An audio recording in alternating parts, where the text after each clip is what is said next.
There's a particular cruelty that Hollywood reserves for women who step outside the story it is written for them. For Meg Ryan, that story was America's sweetheart. Warm, radiant, eternally optimistic, the woman audiences trusted to make them believe in love. For more than a decade, she inhabited that role both on screen and in the public imagination. She made it look effortless. She made it look real. And then in the summer of the year 2000, a set of photographs appeared in the tabloids, and everything she had built began to shake. The pictures showed Ryan with Russell Crowe, her co-star on the action thriller Proof of Life. Looking intimate, close, undeniably connected. Her marriage to Dennis Quaid was dissolving. The press smelled blood. Within weeks, the woman who had spent the 1990s playing women falling beautifully into love was being painted as a home wrecker, a scarlet woman, a cautionary tale. Her career, which had made her one of the highest-paid actresses in Hollywood history, never fully recovered. Now, at 64, Meg Ryan has had more than 2 decades to sit with what happened. She has spoken in fragments over the years, a comment here, a confession there, slowly assembling a picture that looks nothing like the one the tabloids printed. And what she has revealed is more complicated, more painful, and ultimately more human than any headline could capture. This is a story of what really happened between Meg Ryan and Russell Crowe, and it begins long before either of them ever walked onto the set of that film. To understand why the scandal hit so hard, you first have to understand just how high Meg Ryan had climbed.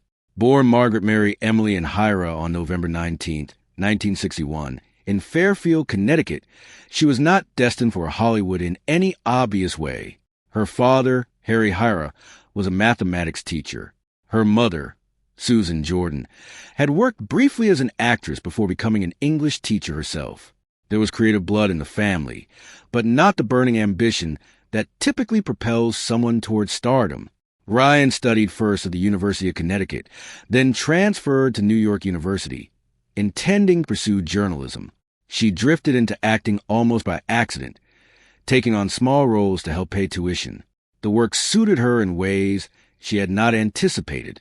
She dropped out of NYU with 1 semester remaining and committed fully to acting, a decision that at the time would have seemed reckless to almost anyone watching. She later took the professional name Meg Ryan, drawn from her maternal grandmother's maiden name, a small reinvention that she would carry with her to the top of the industry.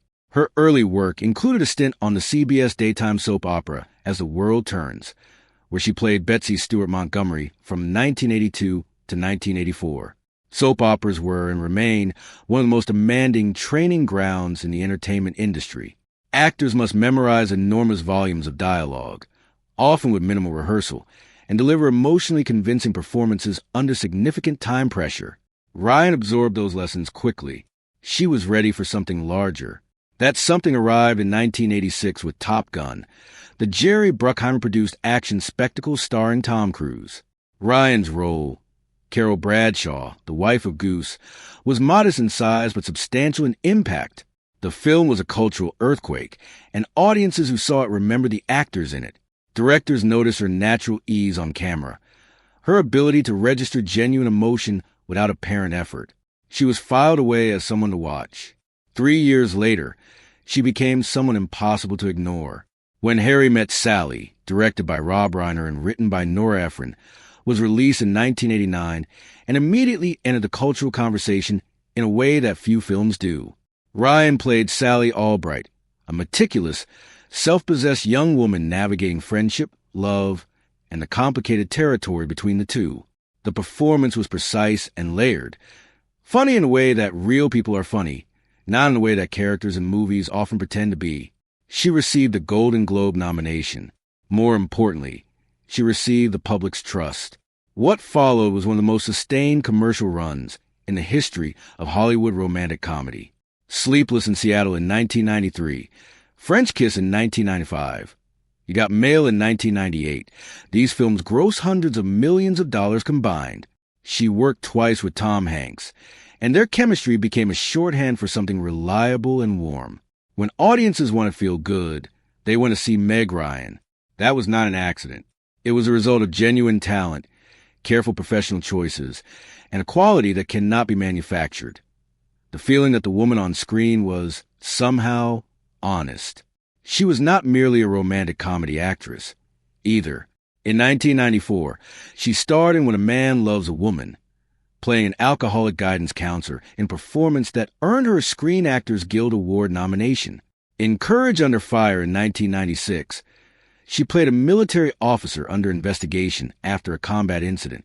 She pushed against the boundaries of what the industry expected from her, even as those expectations paid her exceptionally well. By the end of the decade, she was earning $15 million per film, a salary that put her in the same bracket as the biggest male stars of the era. She'd been offered the role of Clarice Starling in The Silence of the Lambs and turned it down. The role went to Jodie Foster, who won an Academy Award for it. Ryan's instincts had always led her toward warmth over darkness, connection over menace. That was her gift, and for a decade, that gift was worth an extraordinary amount of money. But fame of that magnitude always has a cost. And behind the image, behind the smile and the tousled hair and the on-screen bliss, her personal life was considerably more complicated than anyone outside the marriage knew. Dennis Quaid was, in many ways, the perfect Hollywood partner for Meg Ryan. When they first met on the set of the 1987 science fiction comedy Inner Space, he was arguably the bigger star. He had appeared in The Right Stuff in 1983, had earned critical praise for a range of challenging roles, and carried himself with the easy confidence of someone accustomed to being recognized.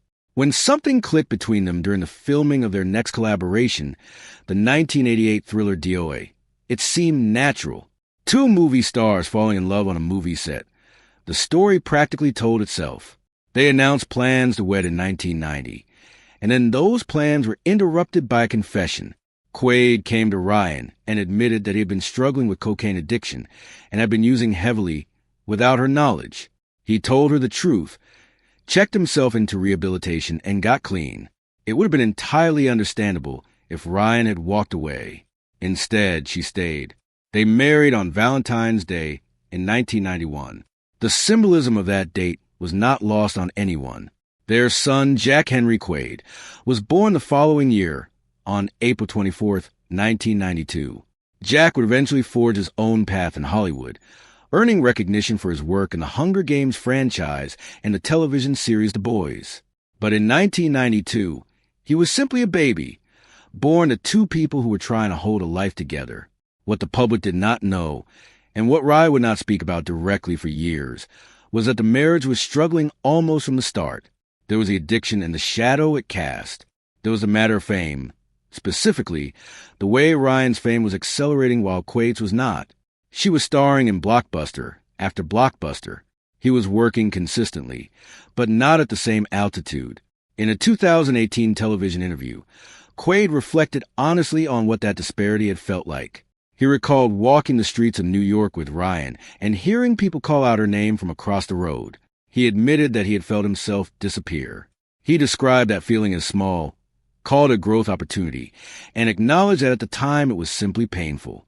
But there was something else beneath the surface, something that Ryan, for years, refused to discuss. The story the public believed was that Ryan had left a stable marriage for a glamorous co-star. The story Ryan would eventually tell was entirely different. In a 2006 interview with Oprah Winfrey, she described the marriage as very unhealthy, saying it had not been a functioning marriage for a very long time. She said she had probably stayed far longer than she should have. She was not specific about what she meant, but the picture she painted was of a relationship that had been quietly failing for years before any headlines were written about it. 2 years later, in a 2008 interview with InStyle magazine, Ryan went further. She stated clearly that Dennis had not been faithful to her for a long time. She described it as very painful. She added that she had found out more about the extent of his infidelity only after the divorce had been finalized. It was a devastating detail to disclose publicly, and it reframed everything that had happened in 2000. The woman who had been painted as the unfaithful one, the actress who had supposedly abandoned her husband for a co-star, was revealing that the ground beneath the marriage had been eroding for years, and that she was not the only one responsible for its destruction. Quaid denied Ryan's characterization and pushed back publicly. The dispute between them was never fully resolved in the public record. But what Ryan's account made clear was something she had been saying in different ways since the scandal first broke. The marriage ended because of what was happening inside it, not because of who was waiting outside. They announced their separation in June of 2000. Dennis Quaid filed for divorce shortly after. The divorce was finalized in 2001, and in the middle of all of it, Russell Crowe arrived. By the time Meg Ryan met Russell Crowe in early 2000, he was one of the most talked about actors in the world. Born in New Zealand and raised primarily in Australia, Crowe had built a career on intensity, precision, and a willingness to fully inhabit the characters he played. His performance in L.A. Confidential in 1997 had established him as a serious dramatic actor. The Insider in 1999 deepened that reputation considerably, and in the year 2000, Gladiator would win the Academy Award for Best Actor and make him, for a brief moment, arguably the most famous man in Hollywood. He was not an easy man. He was known for his temper, his bluntness, his refusal to perform the usual social niceties of the entertainment industry. He said what he thought. He felt what he felt, and he did not particularly try to hide it. The film that brought them together was Proof of Life, an action thriller directed by Taylor Hackford. Crowe played Terry Thorne, a professional hostage negotiator. Ryan played Alice Bowman, a woman whose husband has been kidnapped by rebels in a fictional South American country. The story required their characters to develop feelings for each other, attraction under impossible circumstances, connection forged in crisis. What was supposed to stay in the script did not stay in the script. By the time the film was wrapping up production, Ryan and Crowe had been seen together in restaurants and clubs across London. They were seen in California and in Australia. Friends of Ryan's told People magazine at the time that the two seemed completely consumed by each other. One friend described them as crazy about each other, noting that they had long conversations, exchanged frequent messages, and that Crowe called her often. Ryan was described by another source as extremely infatuated. The late Carrie Fisher, who was among Ryan's closest friends, put it more simply and more memorably. She described Crowe as a tough thing to resist. In July of 2000, the relationship became public in the most vivid way possible. The New York Post reported that Ryan and Crowe had been photographed leaving a party hosted by Tom Cruise to celebrate the premiere of Mission Impossible 2. They were holding hands. The images went everywhere. Coming as they did at almost the same moment that Ryan's separation from Quaid was being announced, the tabloid narrative wrote itself. America's sweetheart had left her husband for a volatile Australian superstar. The coverage was relentless and largely merciless. Ryan was labeled a homewrecker. Her carefully constructed public image, the warmth, the reliability, the romantic idealism, was used against her. If you believed in love the way her film suggested, how could you do this? The logic was circular and unfair, but it was devastatingly effective. The woman who had made audiences feel good about romance was now the villain in someone else's love story. What the coverage mostly missed or chose to ignore was a more complicated truth that Ryan had been trying to articulate. She had not left a happy marriage. She had emerged from a deeply unhealthy one, carrying wounds that no one outside the relationship fully understood. And what she found on the set of Proof of Life, the intense, consuming connection with a man who was himself extraordinary, was, in her own later telling, not a betrayal but something more like a revelation. For years after the scandal, Ryan was guarded. She gave very few interviews on the subject, and the ones she gave were carefully limited. Her publicist, at one point, reportedly placed the topic of Crowe entirely off limits. In an interview with W magazine in October 2000, she insisted that the marriage had dissolved before it became tabloid sport, and she initially denied that anyone had been unfaithful to anyone.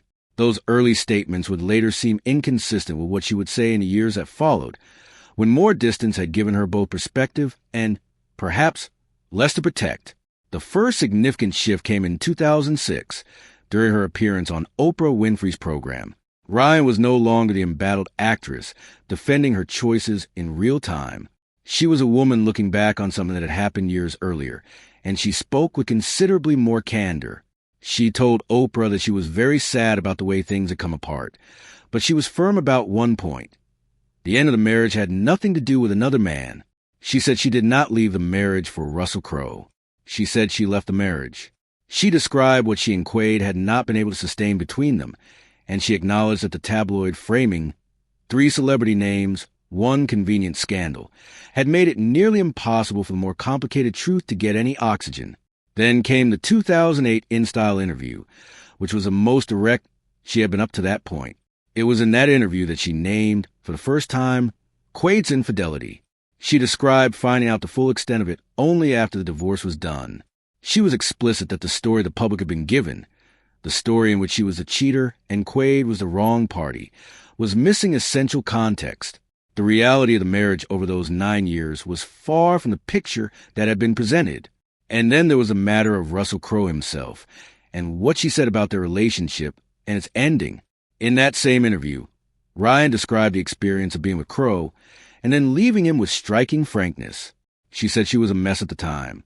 She acknowledged that she had hurt him at the end, that she had been unable to sustain another serious relationship so soon after leaving her marriage, and that she had ended things in a way that caused him pain. She defended him against the blame that had been placed on him. She was clear that he had not broken up a marriage, that he had been present near the end of something that was already over.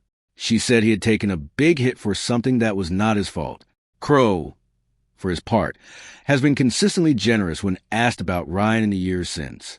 In an interview with the Herald Sun in early 2001, he pointed to geography as the primary reason the relationship did not last. He lived in Australia. She lived in Los Angeles. He said he could not sustain himself through the course of a year without returning home, and that she needed the same kind of grounding. He said she was a beautiful and courageous woman. He said he grieved the loss of her company, but that he had not lost her friendship. There were also reports from sources speaking to People magazine at the time that the mismatch in where they were emotionally was significant. According to these accounts, Crowe wanted to build something serious with Ryan: marriage, children, a life together. He gave her gifts that reflected that seriousness: a vintage 1963 Buick, a puppy. The intention was unmistakable. Ryan, who had only just ended a 9-year marriage and was still processing what that meant, was not ready for that kind of commitment from a new person. The intensity that had drawn her and eventually became overwhelming. A crew member who had worked on Proof of Life described it to People as a typical co-star relationship that had run its natural course. The more detailed account suggested it was something more than that, but something that could not survive the distance, the timing, and the weight of external pressure. Ryan has described, in interviews over the years, an experience that captures what the aftermath of that period felt like. She spoke to The Guardian about walking to the lobby of a hotel in London during the height of the tabloid frenzy. The lobby went silent when she entered. People stopped mid-conversation and stared. She described getting into the elevator and, instead of falling apart, starting to laugh. She said something had shifted in her, a recognition that public opinion and the disapproval of strangers only had the power you gave them. If you knew yourself, she said, the censure lost its grip.